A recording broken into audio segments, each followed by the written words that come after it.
નમસ્કાર. ધોરણ 12 વિષય ભૂગોળ પાઠ નંબર 1 થી 13 વિકલ્પો. પ્રકરણ નંબર 1 માનવ ભૂગોળ પરિચય. 1. નિયતિવાદના પ્રખર સમર્થક કોણ હતા? જવાબ કુમારી એલન સેમ્પલ. 2. નીચેનામાંથી કયું તત્વ પ્રાકૃતિક પર્યાવરણનું નથી? જવાબ પરિવહન. 3. જિયોગ્રાફી જનરાલિસ પુસ્તક કોણે લખ્યું છે? જવાબ બર્નાર્ડ વેરેનિયસ. 4. માનવ ભૂગોળમાં કેન્દ્ર સ્થાને કોણ છે? જવાબ માનવ. નેક્સ્ટ. ઇતિહાસ ઉપર ભૂમિના પ્રભાવને મહત્ત્વ આપનાર? જવાબ બકલ. અહીં આપણા સ્વાધ્યાયના પૂરા થાય છે. 6થો પ્રશ્ન. સંભવાદ શબ્દનો સર્વપ્રથમ ઉપયોગ કરનાર કોણ? જવાબ લુસિયન ફાવર. નેક્સ્ટ. મનુષ્યની બધી જ ક્રિયાઓ પર્યાવરણ દ્વારા નિયંત્રિત થાય છે. આ વિચારધારા એટલે નિયતિવાદ. નવનીતમાં એનો જવાબ સંભવવાદ છે, હકીકતમાં નિયતિવાદ આવશે. નેક્સ્ટ. નીચેનામાંથી કયું તત્વ સાંસ્કૃતિક પર્યાવરણનું નથી? જવાબ જળ પ્રણાલી. નેક્સ્ટ. પ્રાકૃતિક તત્વો અને માનવ જગત વચ્ચેના સંબંધના અભ્યાસને કઈ ભૂગોળ મહત્ત્વ આપે છે? જવાબ માનવ ભૂગોળ. નેક્સ્ટ. કયા ભૂગોળવિદે માનવ ભૂગોળ અભ્યાસ ક્ષેત્રના જુદા જુદા વિભાગો સૂચવ્યા છે? જવાબ છે પ્રુન્સ. નેક્સ્ટ. ગ્રિફી ટેલરે કઈ વિચારધારા રજૂ કરી છે? જવાબ નવનિયતિવાદ. નેક્સ્ટ. પ્રસિદ્ધ ભૂગોળવેતા જીન્સ બ્રુન્સ કયા દેશના હતા? જવાબ છે ફ્રાન્સ. પ્રકરણ નંબર 2 માનવ વસ્તી. પ્રશ્ન નંબર 1. દેશમાં સૌથી વધુ સાક્ષરતા ધરાવતું રાજ્ય કયું છે? જવાબ કેરળ. નેક્સ્ટ. યહૂદીઓએ પશ્ચિમ એશિયાના રણ વિસ્તારમાં કયો નવો દેશ વિકસાવ્યો? જવાબ છે ઇઝરાઇલ. નેક્સ્ટ. ભારતનું સૌથી ઓછું જાતિ પ્રમાણ ધરાવતું રાજ્ય કયું છે? જવાબ હરિયાણા. નેક્સ્ટ. માનવ વિકાસ અહેવાલના પરામર્શક ભારતીય મૂળના અર્થશાસ્ત્રી કોણ હતા? જવાબ છે અમર્ત્ય સેન. નેક્સ્ટ. વિશ્વમાં દર 5મી વ્યક્તિ એક ખાલી જગ્યામાં વસે છે? જવાબ ચીન. અને 6ઠ્ઠી વ્યક્તિ હોય તો ભારત. બરાબર છે. નેક્સ્ટ. ભારતની સરેરાશ વસ્તી ગીચતા કેટલી છે? જવાબ 382. નેક્સ્ટ. વસ્તીની દ્રષ્ટિએ ભારતમાં સૌથી ઓછી વસ્તી ધરાવતું રાજ્ય કયું છે? સિક્કિમ. નવનીતમાં ગોવા આપેલું છે પણ હકીકતમાં સિક્કિમ છે. બરાબર, ધ્યાન દોરું છું એટલા માટે. નેક્સ્ટ. ભારતમાં સૌથી ઓછી વસ્તી ધરાવતો કેન્દ્ર શાસિત પ્રદેશ કયો છે? જવાબ લક્ષદ્વીપ. નેક્સ્ટ. કેલગુરની ખાણમાંથી કયું ખનિજ મળી આવે છે? તો જવાબ છે સોનું. નેક્સ્ટ. વિશ્વમાં સ્ત્રી પુરુષ પ્રમાણ કેટલું છે? જવાબ 986. વિશ્વમાં સ્ત્રી પુરુષ પ્રમાણ છે. નેક્સ્ટ. ભારતમાં કયા રાજ્યમાં સ્ત્રી પુરુષ પ્રમાણ સૌથી વધારે છે? જવાબ છે કેરળ. ગુજરાતમાં સ્ત્રી પુરુષ પ્રમાણ કેટલું છે? જવાબ છે 919. પણ સમાજશાસ્ત્ર હોય તો 918 આવશે. બરાબર, વિષય આપણો હોય તો. અને ભારતમાં સૌથી ટૂંકમાં વસ્તી પ્રમાણ, ભારતમાં સ્ત્રી પુરુષ પ્રમાણ કેટલું એમ પૂછે તો 940. જાણ ખાતર. નેક્સ્ટ. ભારતમાં શહેરી વસ્તી ધરાવતું પ્રથમ ક્રમનું રાજ્ય કયું છે? જવાબ ગોવા. નેક્સ્ટ. લોકશાહીને સરળ બનાવનાર નિર્ણાયક પરિબળ કયું છે? જવાબ છે સાક્ષરતા. નેક્સ્ટ. વિશ્વમાં સાક્ષરતાનો દર કેટલો છે? જવાબ 84%. નેક્સ્ટ. ભારતમાં સૌથી ઓછી સાક્ષરતા દર ધરાવનાર રાજ્ય બિહાર. વિશ્વમાં સૌથી વધુ બોલાતી ભાષા કઈ છે? જવાબ ચાઇનીઝ મેન્ડોરિન. તો ભારતમાં સૌથી વધુ બોલાતી ભાષા કઈ છે? જવાબ છે હિન્દી. નેક્સ્ટ. ઈસવીસન 2015ના માનવ વિકાસ સૂચકાંકની ગણતરી કેટલા દેશો માટે કરવામાં આવી હતી? ફરીવાર બોલું છું, 2015માં માનવ વિકાસ સૂચકાંકની ગણતરી કેટલા દેશો માટે કરવામાં આવી હતી? જવાબ છે 188. નેક્સ્ટ. નીચેનામાંથી કયો દેશ માનવ વિકાસમાં સર્વોચ્ચ સ્થાને છે? જવાબ છે નોર્વે. પ્રથમ ક્રમે આપણો નોર્વે આવે, પછી બીજા ક્રમે ઓસ્ટ્રેલિયા, સ્વિટ્ઝરલેન્ડ છેલ્લા ક્રમે. અહીં આપણું આ પ્રકરણ બીજું પૂરું થાય છે. ત્રીજું પ્રકરણ નામ છે માનવીની પ્રાથમિક અને દ્વિતીયક પ્રવૃત્તિઓ. પ્રશ્ન નંબર 1. કેનેડામાં ઉત્તર ભાગમાં વસતા લોકો કયા નામે ઓળખાય છે? જવાબ એસ્કિમો. નેક્સ્ટ, મલેશિયાના કયા લોકો પ્રાથમિક પ્રવૃત્તિ કરે છે? જવાબ સેમાંગ. નેક્સ્ટ, નીચેનામાંથી કઈ ખનિજ અધાત્વિક ખનિજ છે? જવાબ ગંધક. નેક્સ્ટ, ઔદ્યોગિક ક્રાંતિની શરૂઆત કયા ખંડમાં થઈ હતી? જવાબ યુરોપ. નેક્સ્ટ, નીચેનામાંથી કઈ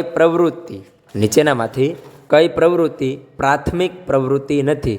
જવાબ વ્યાપાર. કઈ સદીમાં માહિતી ક્રાંતિ થઈ? જવાબ છે 20મી સદીમાં. નેક્સ્ટ, રેડ ઇન્ડિયન કયા ખંડના નિવાસી છે? ફરીવાર, રેડ ઇન્ડિયન્સ કયા ખંડના નિવાસી છે? જવાબ અમેરિકા. નેક્સ્ટ, પાલિયાન લોકો કયા દેશમાં વસે છે? જવાબ ભારત. નેક્સ્ટ, ટુંડ્ર પ્રદેશના લોકો કયું પ્રાણી પાળે છે? જવાબ રેન્ડિયર. નેક્સ્ટ, વિશ્વમાં અસ્થાયી પશુપાલનના ક્ષેત્રો કેટલા છે? જવાબ છે 7 ક્ષેત્રો છે. નવનીતમાં 6 છે, બરાબર. મકાઈનું ઉત્પત્તિ સ્થાન ખાલી જગ્યા. જવાબ છે મધ્ય અમેરિકા. નેક્સ્ટ, ભારતમાં તમાકુનો પાક લાવનાર પ્રજા? જવાબ છે પોર્ટુગીઝો. તમાકુનો છોડ પોર્ટુગીઝો લાવ્યા, બરાબર. મોટા પાયા પર વ્યાપારી પશુપાલન કરનાર દેશ કયો છે? જવાબ છે ડેનમાર્ક. મોટા પાયા પર પશુપાલન કરનાર દેશ ડેનમાર્ક. હાથ કારીગર પોતાના ઘરમાં જ ચીજ વસ્તુઓનું નિર્માણ કરે તો તે કયા પ્રકારનો ઉદ્યોગ કહેવાય? જવાબ છે કુટીર ઉદ્યોગ એટલે કે ગૃહ ઉદ્યોગ. નેક્સ્ટ, ઓસ્ટ્રેલિયામાં કઈ આદિજાતિના લોકો પર્યાવરણની નિકટ રહે છે? જવાબ છે બ્લેક ફેલોઝ. અહીં આપણા 3 પ્રકરણ પૂરા થાય છે.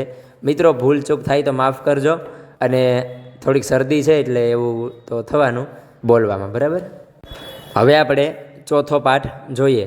માનવીની તૃતીયક, ચતુર્થક, પંચમ પ્રવૃત્તિઓ. 1. સંદેશા વ્યવહારને ખૂબ સરળ બનાવનાર ખાલી જગ્યા. જવાબ છે ઇન્ટરનેટ.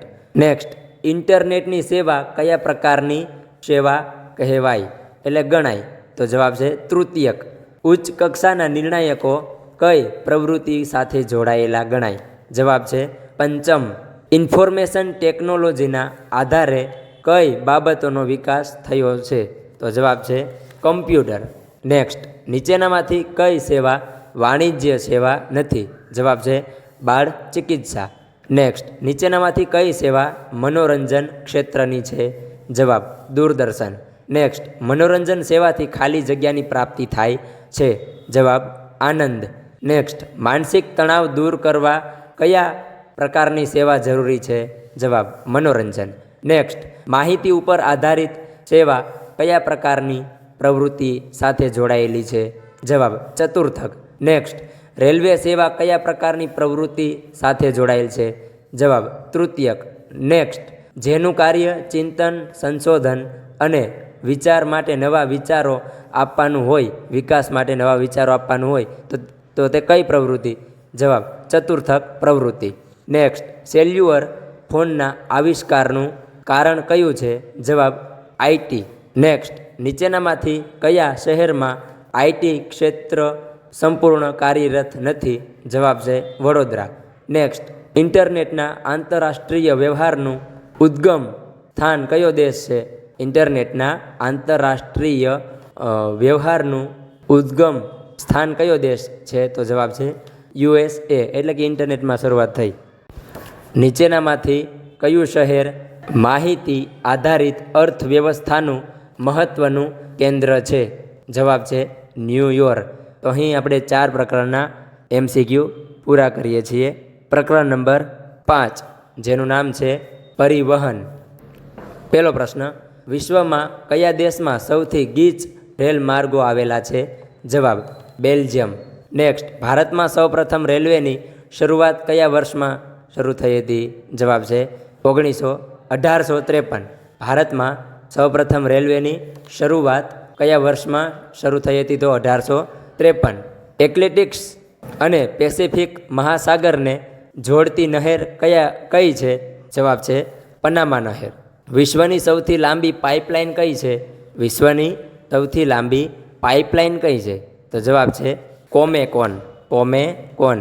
પરિવહનનું કયું વાહન પ્રદૂષણ ફેલાવતું નથી? જવાબ છે સાયકલ. વિશ્વની સૌથી મોટી સડક પ્રણાલી કયા દેશમાં છે? જવાબ USA અમેરિકા. ઓસ્ટ્રેલિયાનો મુખ્ય ધોરીમાર્ગ કયો છે? જવાબ છે ટુઅલ્ટ ધોરીમાર્ગ. ભારતનો સૌથી વધુ લંબાઈ ધરાવતા રાષ્ટ્રીય ધોરીમાર્ગનો નંબર કયો છે? જવાબ છે 7. 1825માં વિશ્વનો સૌપ્રથમ રેલમાર્ગ કયા દેશમાં શરૂ કરવામાં આવ્યો હતો? જવાબ છે ઇંગ્લેન્ડ. નેક્સ્ટ, એશિયાના કયા દેશમાં રેલમાર્ગનું ઘનિષ્ઠ નેટવર્ક જોવા મળે છે? જવાબ ભારત. ભારતમાં રેલમાર્ગની કુલ લંબાઈ લગભગ ખાલી જગ્યા મીટર છે, તો જવાબ છે 64,600. 64,600 એ ભારતમાં રેલમાર્ગની કુલ લંબાઈ છે. બરાબર, 64,600. ભારતનું સૌથી મોટું રાષ્ટ્રીય સંસ્થાન ખાલી જગ્યા છે, તો ભારતીય રેલ. નેક્સ્ટ, વિશ્વમાં રેલમાર્ગનું સૌથી મોટું નેટવર્ક ધરાવતો ખંડ કયો છે? જવાબ છે અમેરિકા. એશિયા ખંડનો સૌથી મોટો અને મહત્વનો આંતરખંડીય માર્ગ કયો છે? જવાબ ટ્રાન્સ સાઇબિરિયન. કોફી ઉત્પાદનનું ક્ષેત્ર ખાલી જગ્યા છે બ્રાઝિલ. રેલમાર્ગની સૌથી વધુ ગીચતા કયા ખંડમાં છે? જવાબ યુરોપ. ભારતમાં સૌપ્રથમ પાઇપલાઇનનું નિર્માણ ક્યારે થયું હતું? જવાબ 1962. ભારતમાં રેલવે સ્ટેશનની સંખ્યા કેટલી છે? રેલવે સ્ટેશનની 7,133. રેલવે સ્ટેશનની 7,133. ભારતમાં રાષ્ટ્રીય ધોરીમાર્ગની સંખ્યા કેટલી છે? 223. સ્ટેશનની 7,133. ધોરીમાર્ગ 223. ગુજરાતમાંથી પસાર થતા રાષ્ટ્રીય ધોરીમાર્ગનો નંબર કયો છે? તો ગુજરાતમાંથી જે પસાર થાય છે ને એ ધોરીમાર્ગ 8 નંબરનો ધોરીમાર્ગ છે. ટ્રાન્સ કેનેડિયન ધોરીમાર્ગ વેનકુવરને કયા શહેર સાથે જોડે છે? જવાબ સેન જોન. દુનિયામાં સૌથી મોટો આંતરિક જળમાર્ગ કયો છે? ગ્રેન્ડ પ્લેન્સ અને સેન્ટ લોરેન્સ જળમાર્ગ. વિશ્વમાં પાઇપલાઇનની સૌથી વધુ ગીચતા કયા દેશમાં છે? જવાબ USA અમેરિકા. USAની સૌથી મોટી પાઇપલાઇન કઈ છે? Big inch. ટેપલાઇનની લંબાઈ કેટલા કિલોમીટર છે? ટેપલાઇનની લંબાઈ કેટલા કિલોમીટર છે? 1620. અહીં આપણે 5 પાઠના પ્રશ્નો પૂરા કરીએ છીએ. પ્રકરણ નંબર 6 છે, જેનું નામ છે દૂરસંચાર. પ્રશ્ન નંબર 1. નીચેનામાંથી કયું સમૂહ દૂરસંચારનું ઇલેક્ટ્રોનિક માધ્યમ છે? જવાબ છે ટેલિવિઝન. નેક્સ્ટ, ભારતમાં રેડિયોનું પ્રથમ પ્રસારણ ક્યારે થયું હતું? જવાબ છે 1923. નેક્સ્ટ, ભારતમાં સૌપ્રથમ બોલતી શ્વેત શ્યામ હિન્દી ફિલ્મ કઈ હતી? જવાબ છે આલમ આરા. નેક્સ્ટ, ભારતે આર્યભટ્ટ ઉપગ્રહ ક્યારે પ્રક્ષેપિત કર્યો હતો? જવાબ છે 1975. નેક્સ્ટ, હિન્દી ફિલ્મો કયા નામથી ઓળખાય છે? જવાબ બોલીવુડ. નેક્સ્ટ, દૂરસંચાર વ્યવસ્થાને ઝડપી અને સરળ બનાવનાર ખાલી જગ્યા. જવાબ છે ઉપગ્રહ સેવા. નીચેનામાંથી કયું મુદ્રિત માધ્યમ છે? જવાબ સમાચાર પત્ર. વિશ્વમાં સૌથી મોટી ઇલેક્ટ્રોનિક પ્રણાલી કઈ છે? જવાબ ઇન્ટરનેટ. કાગળ વિનાની ટપાલ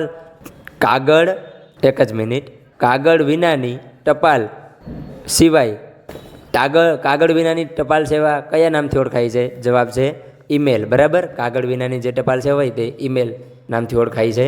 હિન્દી ભાષામાં પ્રક્ષેપિત થયેલું પ્રથમ સમાચાર પત્ર કયું હતું? તો ઉદંત માર્તંડ. હિન્દી ભાષાનું તો પ્રથમ સમાચાર પત્ર ઉદંત માર્તંડ.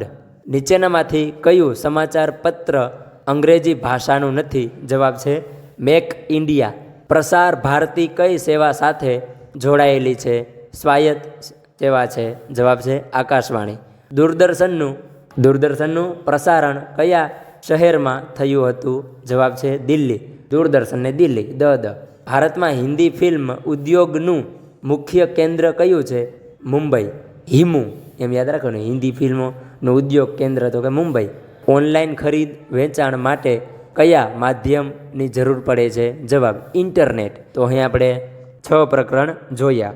7મું પ્રકરણ હવે જોઈ લઈએ, જેનું નામ છે વ્યાપાર.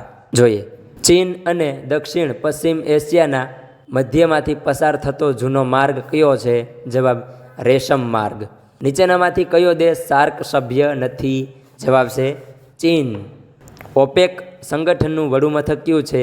વિયેના. ડ્રેઝિંગ એટલે શું?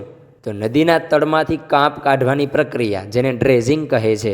ખનિજ તેલની કિંમત સંબંધિત નીતિઓ તૈયાર કરનાર સંગઠન કયું છે? જવાબ ઓપેક એ વિયેના. બરાબર. સાફ્ટાની સ્થાપના કયા વર્ષમાં થઈ હતી? જવાબ છે 2006. સાફ્ટાનું વડુમથક કયા શહેરમાં આવેલું છે? કાઠમંડુ. ગેટની સમજૂતી અમલ લાવનાર સંસ્થા કઈ છે? જવાબ છે WTO, વર્લ્ડ ટ્રેડ ઓર્ગેનાઇઝેશન. નીચેનામાંથી કયું દરિયાઈ બંદર નથી? જવાબ છે હેમ્બર્ગ. નીચેનામાંથી કયું શહેર બંદર છે? New heaven. સલાયા કયા પ્રકારનું બંદર છે? ફેરબદલી માટેનું. એ આપણા ગુજરાતમાં આવ્યો ભાઈ સલાયા. કોલકાતા નદી બંદર કઈ નદી પર આવેલું છે? હુગલી. ટેમ્સ નદી પરનું નદી બંદર કયું છે? લંડન. કયા સ્થળે જોર્ડિયન મેળો ભરાય છે? તો જાગી રોડ. ઇન્ટરનેશનલ ટેપ પાર્ક કયા સ્થળે છે? બેંગાલુરુ. આસિયાનનું વડુમથક કયું છે? જાકાર્તા. બ્રુન્સ કયા સંઘનું વડુમથક છે? જવાબ છે યુરોપીય. બે ભૂમિખંડોને જોડતી સાંકડી ભૂમિપટ્ટી કયા નામે ઓળખાય છે? જવાબ સંયોગી ભૂમિ. નીચેનામાંથી કયું બંદર ફેરબદલી માટેનું છે? નીચેનામાંથી કયું બંદર ફેરબદલી માટેનું છે? તો જવાબ છે લિવરપુલ. બરાબર. તો અહીં 7 પ્રકરણ પૂરા થાય છે. હવે આપણું પ્રકરણ છે 8મું, માનવ વસાહતો. પ્રશ્ન નંબર 1, માછીમારી કરતા લોકોની વસાહત કઈ પ્રણાલી ધરાવે છે? જવાબ ચક્રીય. ભારતના શહેર માટે વસ્તીનો માપદંડ કેટલો છે? જવાબ 5000. નીચેનામાંથી સંરક્ષણ કેન્દ્ર કયું છે? જવાબ છે મેરડ. સંરક્ષણ કેન્દ્ર છે મેરડ. ગોવાની મંડવી અને જુવારી નદીઓ વચ્ચે કયા પ્રકારની વસાહત પ્રણાલી છે? જવાબ છે ત્રિકોણીય. ફ્રાન્સ અને જર્મનીમાં કયા પ્રકારની વસાહત પ્રણાલીનું પ્રમાણ વધુ હોય છે? જવાબ છે લંબચોરસ. કયા દેશમાં 10,000 કુલ વસ્તીવાળી વસાહતને શહેર ગણવામાં આવે છે? જવાબ છે કેનેડા. ગ્રામ્ય વસાહતમાં ખાલી જગ્યા એ જ મુખ્ય પ્રવૃત્તિ છે? જવાબ છે ખેતી. ગામડું હોય તો ખેતી એ જ મુખ્ય વસાહત હોય. બરાબર ને? પછી વ્યક્તિની પ્રવૃત્તિ. નીચેનામાંથી કયું શહેર વહીવટી કેન્દ્ર નથી? તો જવાબ છે ખડકવાસલા. નીચેનામાંથી કયું શહેર શૈક્ષણિક કેન્દ્ર છે? જવાબ છે કોટા. કેનેડાનું વિનિપેગ કયા પ્રકારનું કેન્દ્ર શહેર છે? જવાબ વ્યાપાર. નીચેનામાંથી કયું શહેર ધાર્મિક શહેર તરીકે વિકાસ પામ્યું છે? જવાબ મથુરા. ખનિજ ખોદકામને લીધે વિકસેલું શહેર ખાલી જગ્યા છે ઝરિયા. વહીવટી કેન્દ્રના સ્વરૂપે વિકાસ પામેલા વહીવટી કેન્દ્રના સ્વરૂપે વિકાસ પામેલા શહેરને શું કહે છે? જવાબ રાજધાની. ધારાવી ઝૂંપડપટ્ટી કયા શહેરમાં છે? જવાબ મુંબઈ. નેક્સ્ટ, નીચેનામાંથી કયું શહેર મહાનગર નથી? જવાબ ભરૂચ. મહાનગર નથી. પ્રકરણ નંબર 9, કુદરતી સંસાધનો. તો હવે એની અંદર આપણે જોઈએ, એન્ટાર્કટિકા ખંડની માલિકી કોને ગણાવી શકાય? એન્ટાર્કટિકા ખંડની માલિકી કોને ગણાય? તો જવાબ છે વૈશ્વિક જે હોય ને એને. કોલસો એ કેવા પ્રકારનું સંસાધન છે? જવાબ વિરલ. સંસાધન ભૂગોળમાં કેન્દ્ર સ્થાને કોણ છે? જવાબ છે માનવ. આપણે ભૂગોળ છે ને એમાં કેન્દ્ર સ્થાને હોય ને આખું ઊંચીને માનવ આપણે લખી નાખવાનું. પહેલાં આમાં માનવ ભૂગોળમાં કેન્દ્ર સ્થાને કોણ? તો કે માનવી. હવે આમાં પાછું આવ્યું છે આપણે નવું. શું આવ્યું છે? તો કે સંસાધન ભૂગોળમાં કેન્દ્ર સ્થાને કોણ? એટલે માનવ ભૂગોળમાં અને સંસાધન ભૂગોળમાં કેન્દ્ર સ્થાને માનવ. નેક્સ્ટ, અમૂલ ડેરી કયા શહેરમાં આવેલી છે ભાઈ? તો જવાબ છે આણંદ. નેક્સ્ટ, વિશ્વમાં ઊનના ઉત્પાદનમાં કયો દેશ પ્રથમ સ્થાને છે? તો જવાબ છે ઓસ્ટ્રેલિયા. માનવ સંસાધનની સૌથી મોટી સમસ્યા કઈ છે ભાઈ? તો વસ્તી વિસ્ફોટ. ડેરી ઉદ્યોગમાં કયા પશુપાલન ખૂબ જ ઉપયોગમાં આવે છે, એટલે કે કયા પશુપાલનનું ખૂબ જ મહત્ત્વ છે? તો જવાબ છે ગાય. મુંબઈ હાઈ ક્ષેત્રમાંથી ભારતને કયું ખનિજ પ્રાપ્ત થાય છે? જવાબ છે ખનિજ તેલ. કેનેડાના ન્યૂ ફાઉન્ડેશન કિનારે કયો ઉદ્યોગ વિકસ્યો છે? જવાબ છે મત્સ્ય. ક્રાયોલાઇટ કયા પ્રકારનું સંસાધન છે? જવાબ છે એકલ. ને ફિનલેન્ડમાંથી મળી આવ્યો ભાઈ. ઇજપની જીવન દત્તાત્રી કોણ ગણાય છે? તો જવાબ છે નાઇલ. ઇજપની જીવન દત્તાત્રી નદી ગણાય છે. કઈ નદી? તો કે નાઇલ. મધ્ય અમેરિકામાંથી કયો પાક વિશ્વના દેશોમાં ફેલાયો છે? મધ્ય અમેરિકામાં કયો પાક ફેલાવાનો? તો મકાઈ. જંગલના વૃક્ષો કાપી ત્યાં થતી ખેતીનો પ્રકાર કયો છે ભાઈ? તો ઝૂમ ખેતી.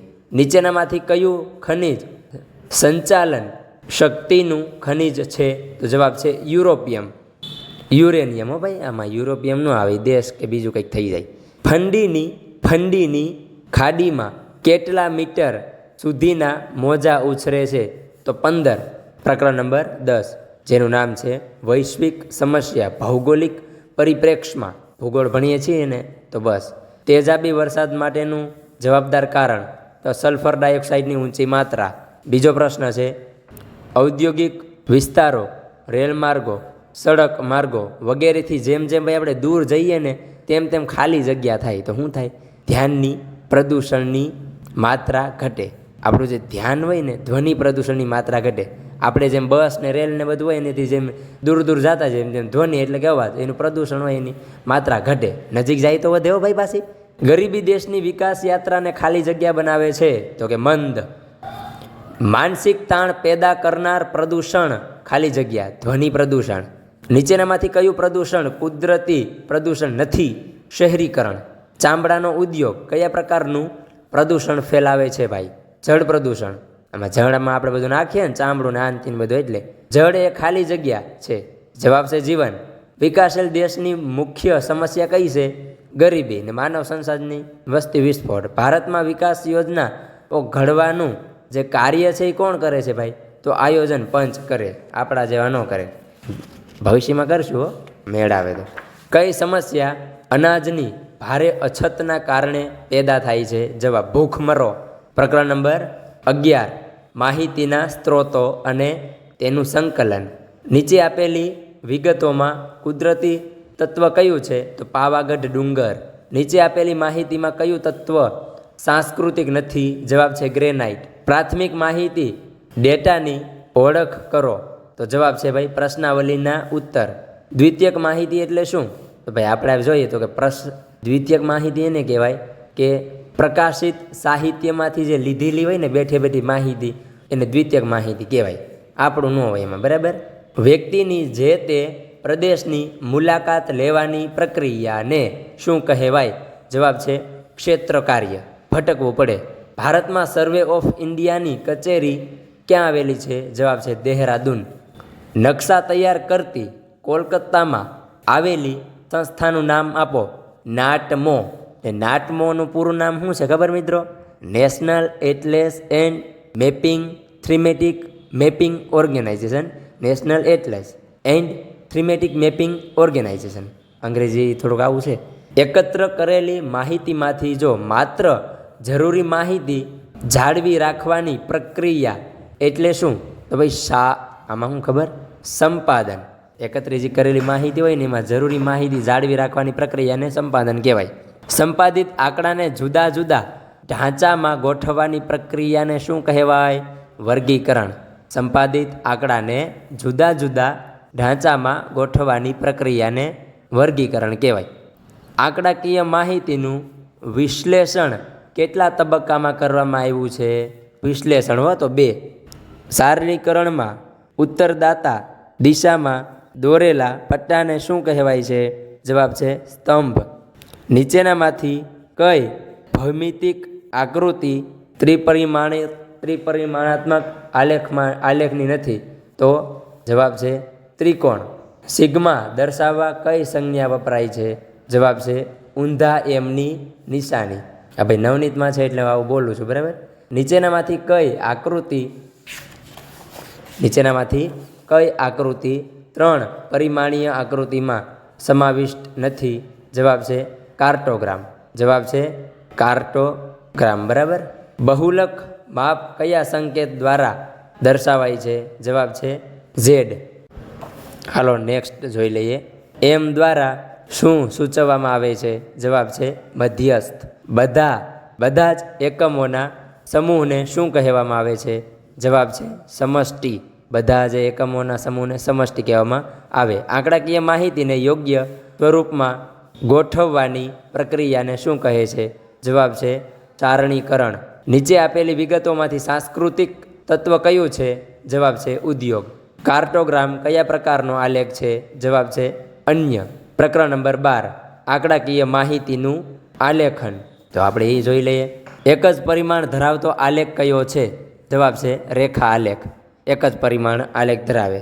રેખા અને સ્તંભ મિશ્ર આલેખ દ્વારા શું દર્શાવવામાં આવે છે? જવાબ તાપમાન અને વરસાદ. એ બંને છે ને આ બંને છે, તાપમાન વરસાદ. સમમૂલ્ય રેખા પદ્ધતિમાં શું દર્શાવવામાં આવે છે? જવાબ છે તાપમાનનું વિતરણ. આલેખ માટે સૌથી વધારે વપરાતી પદ્ધતિ કઈ છે? તો જવાબ છે સ્તંભ આલેખ. કોઈ એક માસનું દૈનિક તાપમાન દર્શાવવા કયા પ્રકારનો આલેખ વધુ સરળ બને છે? જવાબ છે રેખા તાપમાન દર્શાવવા. બરાબર. સંદાવ રેખા દર્શાવવા માટે કયા પ્રકારની પદ્ધતિનો ઉપયોગ થાય છે? સમદાવ. બરાબર. તો આઇસોપ્લેથ. નીચેનામાંથી કઈ પદ્ધતિ આંકડાકીય માહિતીના પૂર્ણાંકાત્મક લક્ષણો દર્શાવી શકે છે? તો આપણે જવાબમાં જોઈએ ને તો ડોટ મેથડ. બરાબર છે. પાઈ ડાયાગ્રામમાં આંકડાના સૌથી મોટા ખંડની શરૂઆત ઘડિયાળમાં દર્શાવેલા કયા આંકડાથી થાય છે? જવાબ છે 12. કયા પ્રકારના આલેખ દ્વારા દર્શાવેલી વિગતોનું અર્થઘટન સરળ બને છે? જવાબ છે સ્તંભ આલેખ. આલેખ એ ઘણું મહત્વનું ખાલી જગ્યા સ્વરૂપ છે. જવાબ ચિત્રાત્મક. વર્તુળમાં કુલ ખૂણા કેટલા અંશ હોય છે? જવાબ છે 360 અંશ. કોઈ વિગતની ગતિશીલતાનું સૂચન હોય તો કયા પ્રકારનો આલેખ કહેવાય? દિશા અંગેનું સૂચન હોય તો પ્રવાહ આલેખ. પ્રકરણ નંબર 13 માહિતી વિશ્લેષણ અને નકશા નિર્માણમાં કમ્પ્યુટરનો ઉપયોગ. જીપીએસ પ્રણાલી વિકસાવનાર દેશ કયો છે? અમેરિકાએ ભાઈ ઘણું કર્યું. જીપીએસ પ્રણાલીમાં પૃથ્વી ફરતે કુલ કાર્યશીલ ઉપગ્રહોની સંખ્યા કેટલી છે? 24. આંકડાકીય માહિતીનું ઉત્તમ નકશાંકન કરવાની પ્રણાલી કઈ છે? GIS. હાર્ડવેર અને સોફ્ટવેરના વિનિયોગથી શું કાર્યરત થાય છે? જવાબ કમ્પ્યુટર. ભીત નકશા મુદ્રિત કરવા ઉપયોગ હાર્ડવેર કયું છે? પ્લોટર. નકશાની મુદ્રિત માહિતીને કમ્પ્યુટરમાં ઉમેરવાના ઉપયોગ હાર્ડવેર કયું છે? એ ભાઈ ઉમેરવામાં હાર્ડવેર કયું લેવાય છે? તો કે સ્કેનર. બરાબર. કેલ્સી પ્રોગ્રામનું નામ શું છે? તો જવાબ છે કેલ્સી. આમાં કંઈ ગોટાળો છે? નવનીતમાં જોઈ લેજો, નથી મળતું. પિક્સલનો ઉપયોગ કરવામાં આવતો હોય તો તે ડેટા કયા પ્રકારના કહેવાય? તો જવાબ છે રાષ્ટ્ર ડેટા કહેવાય કે જેમાં પિક્સલનો ઉપયોગ કરવામાં આવતો હોય. થોડુંક જ છે, જોઈ લઈએ હવે આપણે. એ નિઃશુલ્ક સોફ્ટવેર પ્રોગ્રામ છે ખાલી જગ્યા. તો ગ્રાઝ. GI. બરાબર. ગીઝના પિતા તરીકે જાણીતા કોણ છે? તો જવાબ છે રોજર્સ ટોમલિન્સન. ચાલક રહિત વાહનના નિર્દેશન માટે વપરાતી પ્રણાલી કઈ છે? GPS. ગ્લોબલ પોઝિશનિંગ સિસ્ટમ એવું જ કંઈક હશે. વૈશ્વિક સ્થળ નિર્ધારત પ્રણાલી કઈ છે? તો GPS. પોતાના સ્થાનને કોમ્પ્યુટરમાં જોવા માટે સૂચવેલી પ્રણાલી કઈ છે? તો GPS. આંકડાકીય માહિતીનું ઉત્તમ નકશાંકન કરવાની પ્રણાલી કઈ છે? GIS. આ પ્રણાલીને ત્રિકોણીય તરીકે ઓળખવામાં આવે છે. GPS. તો અહીં આપણે પૂરું કરીએ છીએ. થોડોક મિત્રો ગોટાળો હોય 11, 12, 13 પ્રકરણમાં તો નવનીતમાં જોઈ લેજો. મને જેમ હુઈ જાય બરાબર એમ તમને વાંચી સંભળાવ્યું છે. તો ભૂલ હોય તો માફ કરજો, અને એ હોય તો નવનીતમાં જોઈ લેજો એકવાર, કાં તો અપેક્ષિત કંઈ હોય તમારે પાસે ગમે તે મટીરિયલ હોય, સાહિત્ય હોય, એમાં જોઈ લેજો. બાકી તો મોટા ભાગનું આપણે આવરી લીધું છે. નવનીતના ભૂગોળના જેટલા બધા પ્રશ્નો હતા બધા આપણે આવરી લીધા છે. આ તમે જોઈને જાઓ ને તો 18-19 માર્ક આવી જાય બોર્ડમાં, ગમે ત્યાં પહેલી બીજી પરીક્ષા હોય, ત્રીજી પરીક્ષા હોય, બસ એટલે બધામાં. તો આશા રાખું છું કે તમને આનંદ આવ્યો હશે. તો મળીએ. જય હિન્દ, જય ભારત, જય જય ગરવી ગુજરાત.